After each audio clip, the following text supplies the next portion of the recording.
अस्सलामुअलैकुम, मैं डॉक्टर रऊफ़ राना अपने डिजिटल चैनल पर आपको खुशामदीद कहता हूँ। पेट दर्द, मरोड़, हैज़े की कैफ़ियत होना, पेट का ख़राब होना, ये साल के किसी भी महीने में हो सकता है। इसकी बहुत सारी वजूहात हैं, लेकिन गर्मियों में इसका अटैक ज़्यादा होता है। गर्मियों में क्यों ज़्यादा होता है, इसका इलाज क्या है, हॉस्पिटल में किस तरीके से इसका इलाज किया जाता है और घर में टैबलेट या सिरप की फ़ॉर्म में इसका इलाज किस तरीके से किया जा सकता है, ये तमाम मालूमात आज की इस वीडियो में शामिल हैं।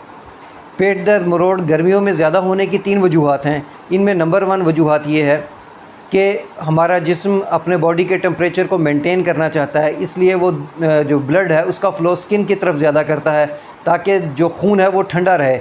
इसका नतीजा ये होता है कि हमारे जो इंटरनल ऑर्गन है, जैसे कि निज़ाम उसकी तरफ खून का बहाव ख़ासी हद तक कम हो जाता है, जिसके नतीजे में हमारी डाइजेशन में मुतासिर होती है, निज़ाम मुतासिर होता है, फूड की एब्ज़ॉर्प्शन मुतासिर होती है, जिसकी वजह से पेट दर्द, मरोड़ और इसहाल की कैफ़ियत हो सकती है। दूसरी वजह यह है कि शदीद गर्मी होने की वजह से हमारा खाना बहुत जल्द ख़राब हो जाता है। अगरचे इसके अंदर इब्तदाई तौर पर कोई स्मेल तो नहीं आती, लेकिन वो ख़राब हो चुका हो जाता है और हम स्मेल ना आने की वजह को देखते हुए उसको खा लेते हैं और वो ख़राब खाना जैसे ही हमारे पेट के अंदर, मैदे के अंदर पहुंचता है तो वो पेट ख़राब का बायस बनता है, जिससे लूज़ मोशन, दस्त और इसहाल और उल्टी की कैफ़ियत और फूड पॉइज़निंग हो सकती है। तीसरी वजह लू लगना भी है। अगर किसी शख्स को लू लग जाए, उस सूरत के अंदर भी उसके अंदर उल्टी और हैज़े की कैफ़ियत डेवलप हो जाती है। अब बात करते हैं कि इसका इलाज किस तरह किया जा सकता है। अगर इसकी कैफ़ियत बहुत ज़्यादा वर्स हो जाए, बहुत ज़्यादा मरीज़ की तबीयत ख़राब हो, उसकी उल्टी ना रुकती हो, तो उसे इंजेक्शन की तरफ लेके जाया जा सकता है। उसमें हॉस्पिटल में जो डॉक्टर होता है ऑनसेट का इंजेक्शन लगाता है। इसके साथ साथ अगर लूज़ मोशन की कैफ़ियत हो तो मेट्रानिडोज़ोल, फ्लाइजेल की ड्रिप भी दी जा सकती है। इस तरीके से सिप्रोफ्लॉक्सासिन की का इन्फ्यूजन है वो भी दिया जाता है।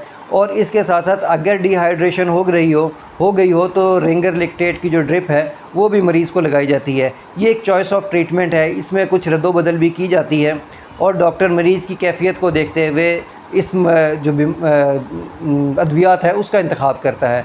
अब बात करते हैं कि ऐसा मरीज़ जिसकी कैफ़ियत कोई ज़्यादा ख़राब ना हो, अगर उसको उल्टी आ रही हो तो उसमें ऑनसेट की टैबलेट उसको खाने से पहले चंद घूंट पानी के साथ दी जा सकती है, जिसमें ग्रेविनेट भी दी जा सकती है, मोटिलियम भी दी जा सकती है, जिससे उल्टी आने की जो कैफ़ियत है वो ख़ासी हद तक कंट्रोल हो जाती है। जैसे ही मरीज़ की उल्टी रुकती है तो उसके बाद उसे दीगर अद्वियात जिसके अंदर फ्लाइजेल होती है वो दी जा सकती है, एंटॉक्स दी जा सकती है। अगर मरीज़ के पेचेस बहुत ज़्यादा हैं तो उस सूरत में अमोडियम कैप्सूल का इस्तेमाल भी करवाया जाता है। अगर डॉक्टर ये महसूस करता है कि स्किन के अंदर पेट के अंदर इन्फेक्शन डेवलप हो चुका है तो उस सूरत में एंटीबायोटिक्स का इस्तेमाल, जैसा कि नोविडेट का इस्तेमाल किया जा सकता है, ओफ्लॉक्सासिन का इस्तेमाल किया जा सकता है।